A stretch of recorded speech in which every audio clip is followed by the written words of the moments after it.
Thank you, and it's nice to be back. And for all the folks on the internet who have persevered, I salute you. And to our intrepid audience here, you guys have been wonderful. You know, they're here in Symphony Hall. I'm not sure how much of Symphony Hall you can see on the internet, but this is the place where the Arizona Symphony and the Arizona Opera perform. And in the green room where the speakers prepare, there's these great posters of Don Giovanni, La Traviata, Don Carlo. And I was kidding Mia and Julie that, you know, the other day I introduced and said hello in French and Polish, that if my Italian were better, I would favor you with a rendition of Nessun Dorma. And it's an interesting thing because actually there's a way that song fits into the day here. Pavarotti sings Nessun Dorma at the beginning of the third act of Puccini's Turandot. Nessun Dorma, no one shall sleep. And why aren't they sleeping?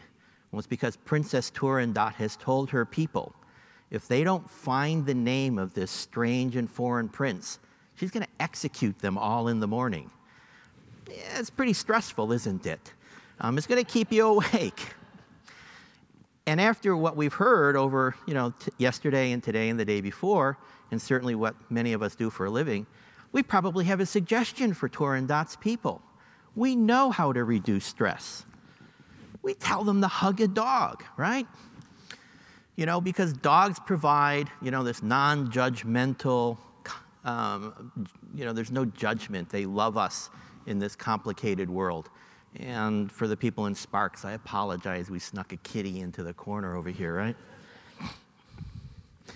And we have all of these examples, and Hal Herzog talked about a few of these yesterday. Obviously, children with autism, some demonstrations that it helps with their socialization and how they kind of come out of the place where they are to a place where other folks are. Military veterans, we have seen quite a bit of this. And certainly now, as our nation has been at war for a long period of time, we have so many veterans coming back. And in fact, what's striking is we are now discovering that some of the dogs who have been in the war zones are coming back with PTSD as well. And sometimes we're putting these together, and they're helping one another. Students facing difficult exams. Dalhousie University in Canada, they have a puppy room for people during exam week. I helped Alfred University in downstate New York. They've actually opened up one of their dormitories to allow students to bring their dogs to school with them. So that I always tell the story when people are adopting and they got young kids, and I say, you know, if you adopt this dog now, you realize you're going to have to take, you know, for your kid, you're going to have to take care of it when they go to college. Well, now we can maybe send the dog off to college with the kid. Busy professionals. This has become quite the thing now, bringing your dog to work. And, you know, the interesting thing is, and I'm a little skeptical on it, partly because I've dealt with this a few times, and that is sometimes it's because the boss brings their dog to work. And if you ask the staff, do you think it's okay because Mrs. McGillicuddy brings her dog to work? I love her dog. I don't really care if he pees on my files or anything. It's a wonderful thing. And, you know, we've certainly seen these concepts about stress reduction and all these health benefits being promoted. Hal mentioned the other day at one point a term that I've used called the pet industrial complex. And I include animal shelters in that grouping in the sense of wanting to encourage people to have pets and care for them appropriately. And of course, you talk about love coming unconditionally at your nearest shelter. So I'm in an interesting position to speak. I'm the last one. I'll tell you, you're going to get to see one more slide with the HP axis on it, right? So we're going to have a vote which speaker had the best HP access. But I don't do research on stress. That's not my field, so it's kind of an interesting thing. But I sometimes say I'm like the guy who works for the circus. The elephants go by, and then a little while later, there's this guy pushing a wheelbarrow, and he's got a shovel. I kind of clean up the problems that come from stress. So a little bit on the other side. We don't hear a lot about children who are bitten by dogs. And there's now a growing body of evidence suggesting that in many of these cases, the children are bitten by the family dog. And, one of the scenarios that, I've seen multiple times, and I'm sure many of you who work in the field have seen, wonderful dog, has been wonderful with the family for quite a long time,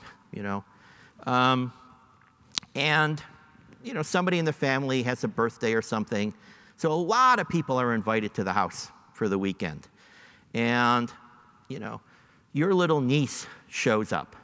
And your niece has been to your house many, many times, has had a lot of fun playing with your dog, except now your dog is underneath the table. And she runs into the house and says, "Bubbles, Bubbles, Bubbles, I haven't seen you," dives under the table and comes out with like a piece of her cheek gone, okay? So what's happening? We have a stressed dog. And we see these kind of provoked elements where the children will come in, and in one way or another, when the dog is being stressed, anxious, they end up getting bitten. We also see canine behavior problems. We see this a lot, household destruction, right? I can tell you, when I've dealt with the family of this dog, that dog did not reduce the stress in that family, okay? And, my son has a dog who is thunderphobic. And he lives in Michigan. And, if you're in the Midwestern United States, in the summertime, we have these thunderstorms that kind of roll through late in the afternoon. I can tell you, as those storms roll through and the lightning starts to crackle, his blood pressure goes up, because he knows Maisie is probably not a happy dog, and he's wondering about what he's going to come home to. And we have more traumatic things. We see some of the compulsive behaviors that are associated with stress. Oftentimes, they're originally precipitated by stress, some kind of an event, and they're exacerbated by stress. Some of these are a result of injuries. An injury on the paw, they lick the paw, the lick granuloma, and then you just get this feedback cycle where they keep on doing it. And of course, when we have these kinds of problems, industry is always ready to help us. There's no end of products that are going to help us reduce stress in animals, right? Thunder shirts, pheromones. Part of the advertising for dog TV is to reduce stress and anxiety of your dog when you're not there. So, you see all of these kinds of things that this package, we talk about dogs reducing stress, dogs being good for us, but alternatively, not always, and we're also going to sell you stuff to fix it. So let's talk about stress and how we go about it. We've all brought up our own definitions. Here's the definition that I have kind of worked with, partly because I'm a co-author of it. So I'm sort of stuck with it. Stress is an inferred internal state. That's one of the interesting pieces. We can measure some things, the behaviors. We can measure some chemicals, but we're presuming there's something happening. And it's a perturbation from physiological homeostasis or psychological well-being. And I think earlier this morning, the talk about the little boy playing chess. The question is, what's the stress and the threat? Well, there's some psychological homeostasis, this difficulty of feeling comfortable. Another term, and I'm going to talk about a couple of other things, on either side of stress, is distress, which is an aversive negative state, basically where the animal can't cope, an individual. You get pushed off the edge, you can't balance anymore, and then you can't actually bring yourself back again. You think about the guy walking around that tightrope over Niagara Falls. And, if he's balancing, the wind blows, and he brings himself back to homeostasis. But, if somebody cut 6 inches off of one side of that thing, he might not bring himself back to balance. And this is probably more often where we see real problems. Here's my HPA axis. Vote for mine. And we also talked a little bit this morning that there is also sort of a parallel process in the sense that as we're seeing the HPA axis driving the CRH, ACTH, and cortisol, we're also seeing the release of epinephrine to drive the sympathetic nervous system and essentially what becomes the fight or flight response. And realistically, what we're looking at is that the norepinephrine, the adrenaline, is driving the front end of our response to a threat, the immediate, and the cortisol mediates a somewhat longer-term response. Now, I'm going to go back. So for people who took psychology a long time ago, probably, I like this model, and I know it's not the only model now out there. It's a nice model for me, and when we look at models in science, models are useful if they help you explain a situation and help you manipulate the situation, and this model's been interesting for me. Schachter-Singer, two-factor theory of emotion, the classic experiment, and there's some variations of this, but they brought subjects into the laboratory. They told them they were going to do a study on memory. And they're going to look at, let's say, the effect of vitamin B12 on memory. So we're going to give you an injection of B12. What they were actually doing is they were injecting them with epinephrine. So they'd get the injection. Then they'd be told, you have to wait a little bit before the experiment starts. And when they were waiting with another person. The person was a part of the experiment. Now, the person could either be a positive affect, and they'd say, wow, this is really cool. I've always thought science was interesting. It's really interesting to learn about this kind of stuff. I'm really pleased to be here. And they had a grumpy person who was angry. Oh my God, I don't have time. I can't believe they're making me wait. I got to do something else. It's kind of a stupid requirement of this college to make me, just because I want to take intro psych, I got to be a part of an experiment. And then they looked at what their emotional experience was. And what they found to some extent is that arousal is somewhat neutral. And depending on the context, if you are put into an angry context or whatever the situation is, you will have an angry, negative valence. Alternatively, if you have a positive experience, your cognitive experience is positive, you would be, you'd be happy. And so keep this in mind, because I'm going to kind of refer back to it off and on. Because, as I say, I like it as a model because it gives us two interesting opportunities to look at how emotional experience, potentially and stress, is affected by both physiology and an understanding of the context and the cognition associated with it. Now, 30 years ago when we did this stuff, keep in mind, we knew dogs had arousal. They were physiological. I mean, all the other speakers have talked about the highly conserved evolutionary nature of the HPA axis, but dogs weren't cognitive, right? We didn't have that box to play with for dogs. And actually, if you go back 40 years, if you're dealing with really rigid behaviorists, people didn't have cognition back then either. So, they got it just before us, or we got it just before them, the dogs. And obviously Don Griffin has a whole wonderful thing on that. So I'm going to introduce another term. We look at this concept of something called eustress. There's distress, where you can't get back to homeostasis and things aren't working out. Eustress, good stress. What's good stress? Well, when you're happy. You're waiting at the airport because you haven't seen your mother for a long period of time, and she comes off the plane. I got to tell you, your physiology, you're aroused. But you're happy because, it's wonderful, you're there. And one of the interesting things we talk about with this model is sometimes how rapidly you can crash from one side to another. And there's certainly the number of movies that have shown a man and a woman arguing, throwing dishes at one another, screaming at one another, and then all of a sudden, for some reason, it just completely ticks over the other side and they're tearing off their clothes and they're diving into bed together, right? So some examples, let's talk about for dogs. Eustress, good stress, chronic eustress. When there's quality housing. And we mentioned the other day, when I talked about the Association of Shelter Veterinarians and their guidelines for shelter practices. The 5 freedoms really are designed around providing really quality housing, providing for eustress, positive. Acute eustress, play.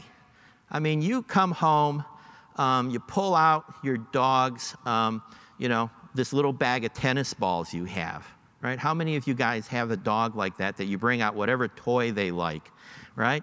And man, he's just cranked up, man. He's just ready to go. When I was raising field dogs, if I went out, we had special collars that they wore only when we took them into the field. Man, the dog saw that collar and they just went crazy. I mean, they were ready to rock. Acute stress or bad stress, an injury, as other people have talked, breaking your leg, the picture of that girl on the cart after she hurt her knee. And chronic distress, poor housing. The dog who is placed into, some of the old shelter design, the concrete kennel with some galvanized chain link fence holding them in, no bed, no toys. Once a day somebody comes by and tosses a metal bowl of food. And this is where you see stereotypy. It's sort of like, our little box here our speakers have to stay in. And after a while you get your stereotypy of walking back and forth, and in some ways that's a stress response that helps us. Or alternatively, I don't know if you've ever seen pictures or had the pleasure of seeing, a place where fighting dogs are kept. A dog yard is going to be typically, 30, 40, 50 dogs. They are chained up to a 50-gallon oil drum. The chains are usually, we're not talking the chains you buy at PetSmart for dogs, okay? These are the chains you use on a logging truck, because part of the idea is it makes them stronger. These dogs, they're malnourished, they have almost no companionship, and in fact, in some ways, it's oddly frustrating for them because they are placed, you see the circle that they've worn down because that's how far they can go with the chain. And their circle comes real close to the circle of the next dog. So all of a sudden, they're at the end of their chain. I'm right here at the end of my tape, right? And, and there's that thing with the other dog. So there's an interesting relationship between arousal and behavioral performance. And it's associated with this distress, eustress thing. When there's very little arousal, there's boredom, and you have low performance. As you arouse an individual to do a particular task, you tend to find a certain point where there's optimal performance. Once arousal becomes too great, distress sets in and performance declines. This has been demonstrated in a wide variety of animals. Cockroaches have shown this as well. What's interesting, we often see this described in terms of athletic competition, that, when we look at arousal for optimal performance, the team that rah-rahs themselves, and they get themselves jazzed up to go out and play, and they get optimal performance and they do very well, and we talk about a team that doesn't do that. They come out flat and they perform poorly. But sometimes they get too wound up, and it actually makes their play suffer. Probably the best example, and this will resonate with the international audience, is think of Brazil in the last World Cup final, right? The stress. You're playing at home. The entire nation is watching you and depending on you. Your nation has somewhat gone into debt to build the stadiums for you to play in, and you get bombed by Germany. I mean, I can't remember a World Cup final where it's like 5-0. Wow. The other interesting thing is that curve moves right or left, this way or that way, depending on competence, how good you are at the skill. So that really great athletes, Pele, Michael Jordan, they push that curve farther. They can deal with a higher level of stress before they crash. Other players who aren't so good crash earlier. What's the implication for us with dog stuff? I think we all know, if you've worked in any kind of a dog competition, There are dogs that you've worked with that, you know, you got to play with them to get them ready to go do agility or something. You got to jazz them up a little bit, you know, on the side before you take them out there. And you probably have worked with dogs that you need to calm down a little bit, right? So we look at that arousal box. There are dogs and people you'd say, let's chill just a little bit. And when I would take dogs to trials, there were dogs I knew that we would call it breezing them. You know, before I would take them out into the field for the competition, I'd take them to some other side of the property and just let the dog run, wear themselves out, burn off some of that energy, some of that emotion that they had. So when we're looking at that model and we think about cognition, cognition provides context. It helps us understand how do we interpret the situation that we're in. And, you know, for a dog, it's, again, how do you interpret the situation that you're in? So it's going to be a combination of knowledge, attention, memory, reasoning, problem solving. I mean, these are kind of the pieces that we call cognition. Now let's look at some common stressors for dogs. Strange people, places, and other dogs. Loud sounds, injuries, impoverished environments. Fireworks, we often hear, at least in the United States, where our Independence Day, July 4, we celebrate with fireworks. We're often told that more dogs are lost that day than any other day of the year, you know, because they run out of their yards, they fly through picture windows in the home, they go through the screen door, and they just kind of run because they're terrified. And of course we have, again, we were talking, you know, all these different treatments for stress. Desensitization, counter conditioning, operant conditioning, and a wide range of medications. You know, so if you look at that, the first three are dealing with the box related to the cognitive response, okay, helping change the situation. The bottom one is directly manipulating the physiological arousal by essentially altering the physiology of how those hormones and things are being released. So we can look at a couple of different examples. So we've looked at this a couple of times, right? You know, people have talked about this looking into the dog's eyes and the oxytocin and everything else and the bonding. What's really kind of strange is, if you've worked in the dog world, for a really long time, we used to tell people, don't stare at a dog. It's a threat. I mean, I've done training for postal workers and for kids and everything else, and one of the things we always tell people, look over the dog or look away, but never stare into the dog's eyes. So how is it the same behavioral connection between a person and a dog can result in maybe two very different situations? Well, I think we go back to that two-factor model, and it's going to be because the stranger is a threat, and that's how they're going to respond, because they don't know how you're going to respond to them, or you're on their property or something. But alternatively, my owner provides me with food, provides me with love. I don't know if your love is unconditional for your dog, but you know, it's that kind of a combination. So it's a really interesting piece. And there's actually the question of the bonding thing. It would be interesting to repeat the experiment, and if oxytocin inhibits cortisol, it would be interesting if you took both oxytocin and cortisol measures at the same time and see if you could get them going in opposite directions. I want to give you another example that's kind of interesting because it's another one that comes up, and it actually kind of one of these things we've used to tell people, some people told people. I'm not going to take blame for it. You're in the doctor's veterinary office, and there's the dog who's anxious, and it's kind of whining a little bit and fidgeting and everything else, and the person's petting the dog to calm them down. And how many times have you heard, don't pet him, you're just going to reinforce that behavior. And you go, huh? You know, and the alternative, I mean, so that's the Skinnerian. That's the Skinnerian explanation for what's going to happen. Alternatively, if you look at it from Schachter Singer, you're saying, well, let's change the context.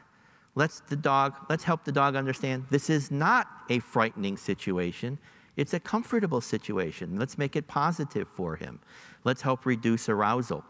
So many times when I work with people, and as I say, the reason I like that model is because it makes it relatively simple. I mean, I'm just usually not going to draw an HPA axis when I'm dealing with a client. So, the easiest thing is I tell them, look, your dog's behavior is being driven by both some arousal questions and also really how they're understanding what's going on. Let's work on both of those independently. Let's do something to reduce the arousal. Let's figure out what you're doing. And, we've seen a lot of cases where there are people, with terriers in particular, you play with them to a point where they get they get really wound up and then they snap and they bite the person on the hand. So you tell the person, well, why don't we not play so violently? Let's play a little bit more gently with the dog. Let's not rank them up like that. And at the same time, let's work on some things that help the dog to understand better ways to play. What are the right things to play with? How to play with them appropriately. So that's why I like those two boxes. So a question that lingers for me is, how does breed affect arousal? We've created all of these different breeds of dogs that have both somewhat different sensory, I don't know if it's differences in sensory ability.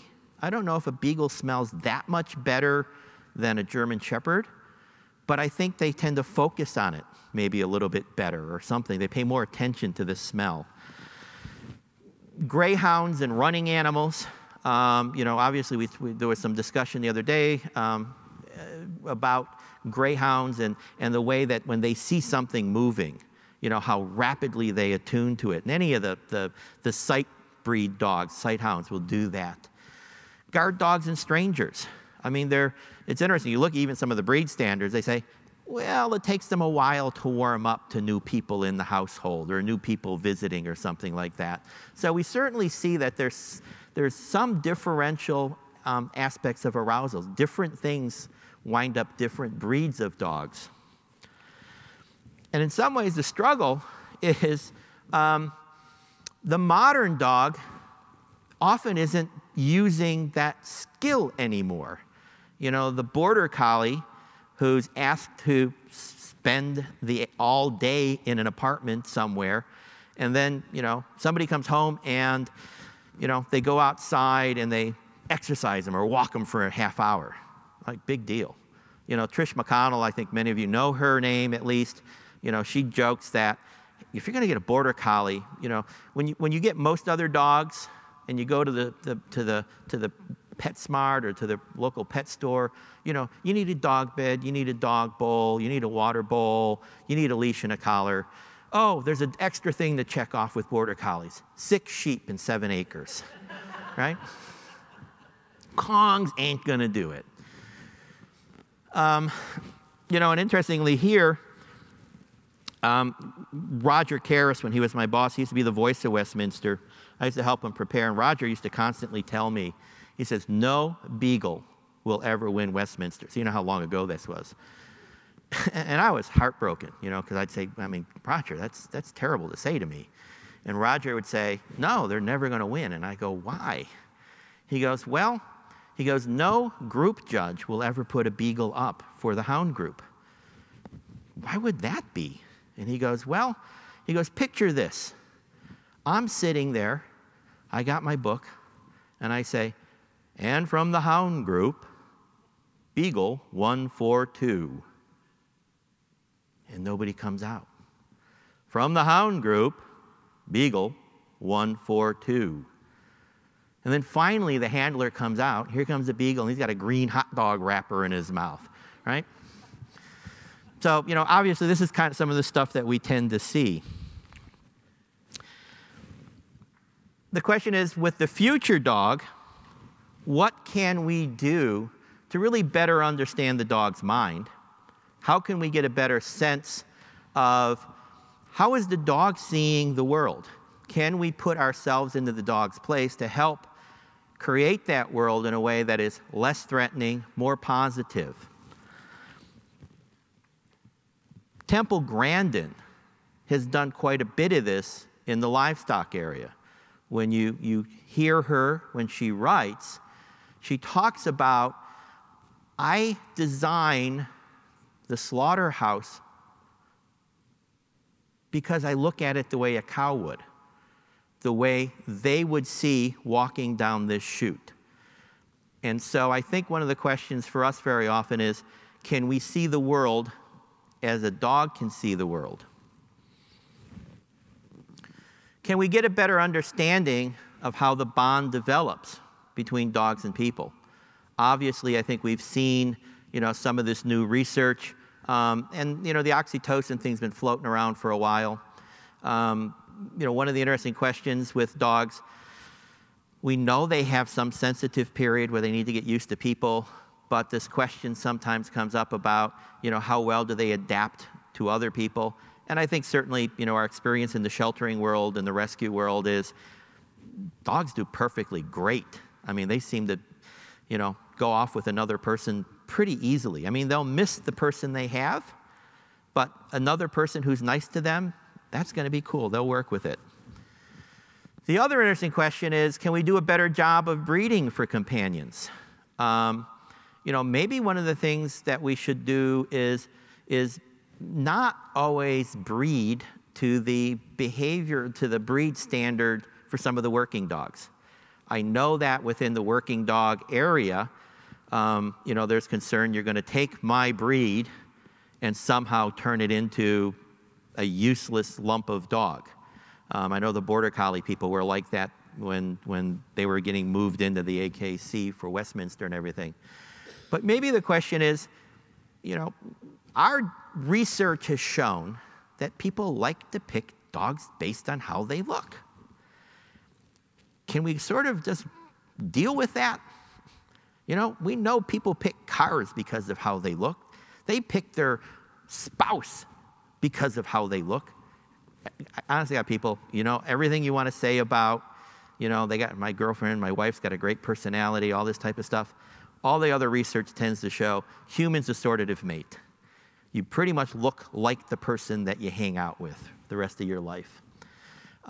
So can we do a better job of picking dogs that their new job is to be a companion? We do have a handful of breeds that really were originally developed to be companion dogs. But many of these other dogs have not been. So maybe we can look at that.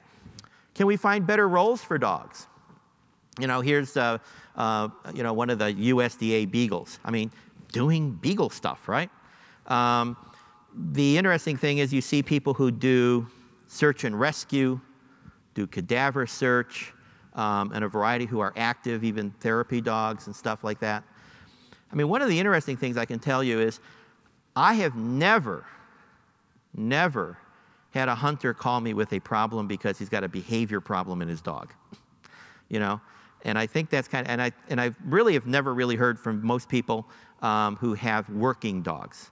I mean, they tend, because, their problems is the dog doesn't do the job as well as they had hoped, but it's not like that dog is a problem in terms of the way we normally hear about it, with separation anxiety and these kinds of things. And I guess the take-home, can we provide opportunities for eustress, positive stress? And the question here with positive stress, if we cycle back to this question of being at homeostasis, getting aroused, can you resolve the situation? And one of the things I've seen sometimes that is interesting, we often think that, let's provide toys for the dogs in the shelter. And I think it's a great idea. But if you don't think it out very well sometimes, you can actually do some things on the other side of the coin. For example, if you give the dog a puzzle toy that they can't solve, it gets pretty frustrating to them over time. I mean, I can tell you one of the interesting things, and you probably have all come across this at one time or another, the situation where there's a food kibble or a biscuit that went underneath a counter somewhere.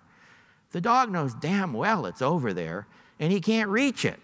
And he's going to sit there, and he's going to dig, and he's going to pull, and he's going to whine. That dog is not being enriched at that moment. He's pretty stressed by that. I'm going to slip in a cat thing. We think playing with cats is great, and I think, you know, laser pointers are super, right? I mean, you can sit in your chair, you don't have to do anything, right? We have found that cats can get stressed out with laser pointers. How come? Because they actually can't catch anything. You are just stimulating their predatory behavior, but there's no way to resolve it. I mean, how many times have you seen the thing where the little dot moves along, the cat jumps on it, it's got its paws on it, you know, and kind of looks under its paw, and there's nothing there, right? I mean, so that's unnatural. So I've been now advising people, when the cat's out of the room, hide some treats around the house in your living room or something like that. And when you're playing with let them chase the laser pointer around, and then at the end, move the laser pointer over to where one of those treats are. And then they can dive in, grab that treat, and they can end the event. So the summary is, stress ain't always bad, as I think we've heard from other folks. There's a combination of both physiological and cognitive components to how the animal is reacting to whatever is stressing them. And if we can modulate and deal with that level of arousal and their interpretation, their cognitive appraisal of the situation, we can actually move dogs from distress to sort of a neutral state, and perhaps more often move them to eustress in a positive state. Thank you.